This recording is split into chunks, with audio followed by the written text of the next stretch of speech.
There has been a recent explosion in strep cases across our country, and doctors are extremely concerned with the surge, not just because it can be deadly. They say it's getting harder to diagnose. Dr. Pam Sanders, pediatrician with Kelsey-Seybold Clinic, is here with what parents need to know. Good morning, and thank you for being with us.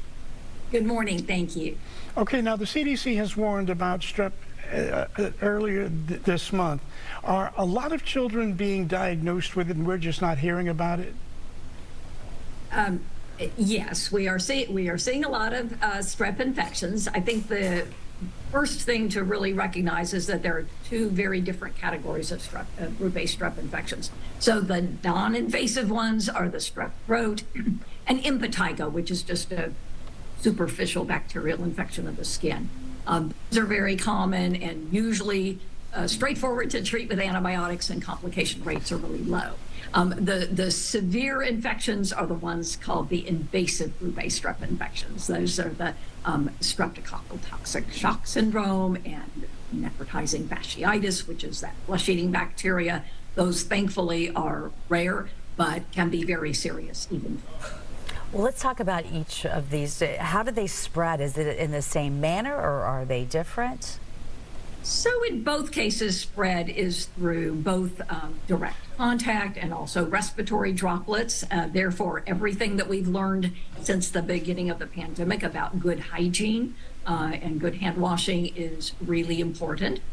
These invasive group A strep infections do end up being sporadic. So they're not necessarily just clearly spread one person to the next. In most cases, they are due to exceptionally virulent strains of that group A strep.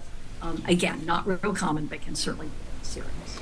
Can you talk to us about the signs of strep A? Start with the most common symptoms and symptoms that we can recognize.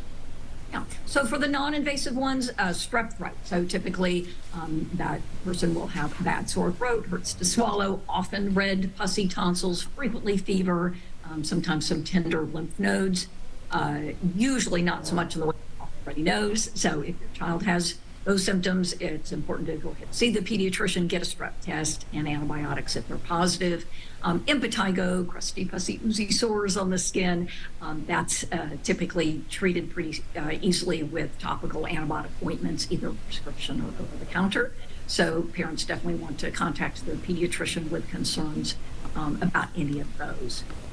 For the invasive type, those are going to be severely ill patients with necrotizing fasciitis. There will be very rapidly, very painful, swollen red part of the body, along with fever, a person looking toxic, acting ill.